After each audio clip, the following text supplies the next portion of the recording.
கமலி முன்னாடி இருந்ததை விட இந்த தடவை சிவகாமி கிட்ட ரொம்ப பாசமா இருந்தா. இதுக்கு முன்னாடி சிவகாமிய பார்த்தப்போ அப்பதான் கண்ணபிரானோட இறந்த செய்தி கேட்டிருந்தனால அழுகையும் அலறலும் ஆத்திரமும் ஆங்காரமா இருந்தா. அடிக்கடி சிவகாமிய பார்த்து, அடி பாதகி, உன்னையும் கெடுத்துட்டு என்னையும் கெடுத்துட்டியே, நீ முன்னாடியே செத்துருக்க கூடாதான்னு திட்டுனா. சிவகாமி பொறுமையா இருந்ததோட அவ கூட சேர்ந்து இவ்வளவு அழுதுகிட்டு எப்படியோ கமலிய சமாதானப்படுத்தினா. இந்த தடவை கமலி கொஞ்சம் அமைதியா இருந்தா. வாதாபில சிவகாமியோட வாழ்க்கை எப்படி இருந்துச்சுன்னு விவரமா சொல்ல சொல்லி கேட்டா. கண்ணன் எப்படி செத்தானோ விவரமா சொல்ல சொல்லி தெரிஞ்சுக்கிட்டா. கண்ணனோட உயர்ந்த குணங்களை பத்தியும் கமலி மேல அவனுக்கு இருந்த காதலை பத்தியும் தோழிகள் 2 பேரும் மூச்சு விடாம பேசிட்டு இருந்தாங்க. அப்போ வெளியே போயிருந்த சின்ன கண்ணன் அம்மா அம்மான்னு கத்திக்கிட்டே உள்ள வந்தான். கமலி அவனை போய் கட்டி பிடிச்சுக்கிட்டு, தங்கச்சி, இனிமேல் இவன் தான் உனக்கும் எனக்கும் கதி, இவன் வளர்ந்து பெரியவனாய்தான் நம்ம 2 பேரையும் காப்பாத்தணும்னு சொன்னான். இதை கேட்டதும் சிவகாமிக்கு சுரீர்னு இருந்துச்சு. கமலி அக்கா ஏன் இப்படி சொல்றா? அவ கணவனை இழந்தனால நம்மளும் அவளை மாதிரி ஆகிடணுமா? மாமல்லரையும் அவரோட காதலையும் தான் வெறுத்தணுமான்னு யோசிச்சுட்டு இருந்தா. இந்த மாதிரி சிவகாமி நினைச்சிட்டு இருக்கும் போதே தெருவுல வாத்திய முழக்கங்களும் ஜெய கோஷங்களும் மக்களோட ஆரவார சத்தமும் கேட்டுச்சு. ஏற்கனவே ஆயனர் சொல்லி சக்கரவர்த்தியோட பட்டண பிரவேசத்தை பத்தி தெரிஞ்சிருந்தனால அதை பாக்குறதுக்கு அவ ஆசைப்பட்டா. அக்கா, நம்மளும் ஜன்னல் கிட்ட போய் ஊர்வலத்தை பார்க்கலாமான்னு கேட்டா. உனக்கும் எனக்கும் என்ன பட்டண பிரவேசமும் ஊர்வலமும் வேண்டி கிடக்கு, பேசாம இருன்னு கமலி சொன்னா. கண்ணனை இழந்தனால மனம் கசந்து போய் கமலி அப்படி பேசுறான்னு அவன் நினைச்சுக்கிட்டா. என்ன அப்படி சொல்றக்கா? சக்கரவர்த்தி என்னோட சபதத்தை நிறைவேற்றுறதுக்காக எத்தனை பாடுபட்டாரு.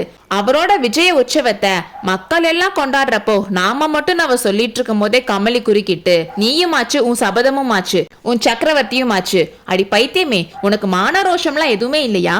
வாதாபிலேயே எல்லாத்தையும் பறி கொடுத்துட்டு வந்துட்டியான்னு கேட்டா. கமலி இப்படி பேசினது சிவகாமிக்கு கொஞ்சம் கூட புரியல. அடி தங்கச்சி, நீயும் மாமல்லரும் கல்யாணம் பண்ணிக்கிட்டு தங்க ரதத்துல நவரத்ன கொடைக்கு கீழே உட்கார்ந்து ஊர்வலம் வரப்போ உன் அண்ணன் ரதம் ஓட்டுற காட்சிய கண்ணால பார்க்கணும்னு ஆசைப்பட்டேன். அது நிராசையா போயிடுச்சேன்னு சொல்லி கண்கள்ல கண்ணீரோட கமலி சொன்னா. அவ கண்ணன் செத்துட்டனாலதான் இந்த மாதிரிலாம் பேசுறான்னு நினைச்சு சிவகாமி அமைதியா இருந்தா. கொஞ்ச நேரத்துல ஊர்வலம் பக்கத்துல வந்துட்டதுக்கு அறிகுறியா சத்தம் அதிகமா கேட்டதும் சிவகாமி அவளோட ஆவலை அடக்க முடியாம ஜன்னல் கிட்ட போய் பார்த்தா. தெருவழியா வந்த சக்கரவர்த்தியோட பட்டண பிரவேசம் பாக்குறதுக்கே கண்கொள்ளா காட்சியா இருந்துச்சு. ஊர்வலத்துல முன்னால ஜெய பேரிகைகளை முதுகில் சுமந்து சென்ற பிரம்மாண்டமான ரிஷபங்களும் அலங்கார யானைகளும் குதிரைகளும் ஒட்டகங்களும் அவற்றின் பின்னால் பல வகை வாத்திய கோஷ்டிகளும் கொடிகளும் விருதுகளை தாங்கிய வீரர்களும் போறதுக்கே ஒரு 20 நிமிஷம் ஆச்சு. அதுக்கப்புறம் அரபு நாட்டில இருந்து வந்த அழகிய குதிரைகள் பூட்டிய சக்கரவர்த்தியோட தங்க ரதம் தெரிஞ்சதும் மக்கள் எல்லாம் மாடியில இருந்து பூக்கள் தூவுனாங்க. மங்களகரமான மஞ்சள் அரிசியும் நெல்லும் பொரியும் தூவுனாங்க. மாமல்ல சக்கரவர்த்தி வாழ்க, வீராதி வீரர் நரசிம்ம பல்லவேந்தர் வாழ்கின்ற மாதிரி எத்தனையோ விதவிதமான ஜெயகோஷங்கள் வானத்தை எற்ற அளவுக்கு கிளம்பிச்சு. சக்கரவர்த்தியோட ரதம் பக்கத்துல வந்துருச்சுன்னு தெரிஞ்சதும் சிவகாமியோட இதயம் வேகமா அடிக்க ஆரம்பிச்சிருச்சு. தங்க ரதத்துல பூட்டி இருந்த அழகான வெள்ளை குதிரைகளையே கொஞ்ச நேரம் பார்த்துட்டு இருந்தா.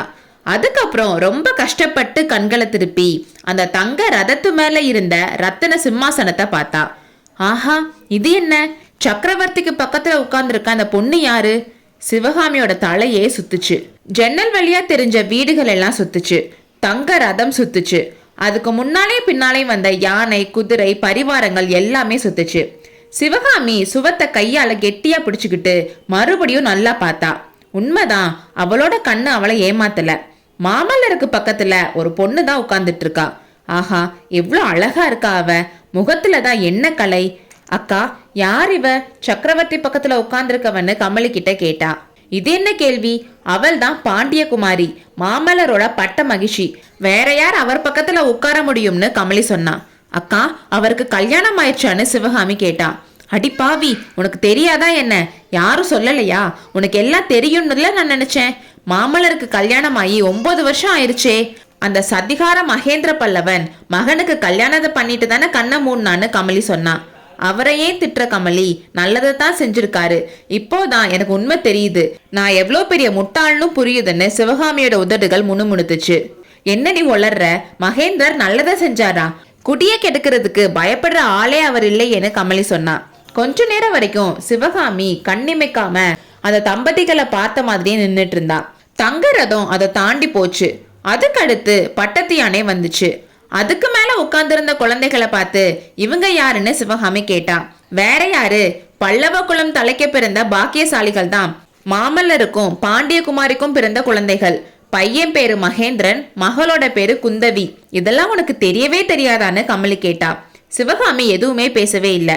அவளோட மனசுல அப்படின்னா பல்லவ குலத்தோட சந்ததியை பத்தி கவலை இல்லைன்னு நினைச்சிட்டு இருந்தா. அதே சமயத்துல அவளோட இதயத்துல ஏதோ ஒரு நரம்பு படார்னு அருந்து போன மாதிரி இருந்துச்சு. பட்டத்து யானைக்கு பின்னால இன்னொரு யானை வந்துச்சு. அதுல புவன மகாதேவியும் மங்கையர்க்கரசியும் இருந்தாங்க. ராஜமாதாவுக்கு பக்கத்துல இருக்க பெண்ணை பாத்தியா சிவகாமி? அவளுக்கு அடிச்ச குருட்டு அதிர்ஷ்டத்தை என்னன்னு சொல்லட்டும்.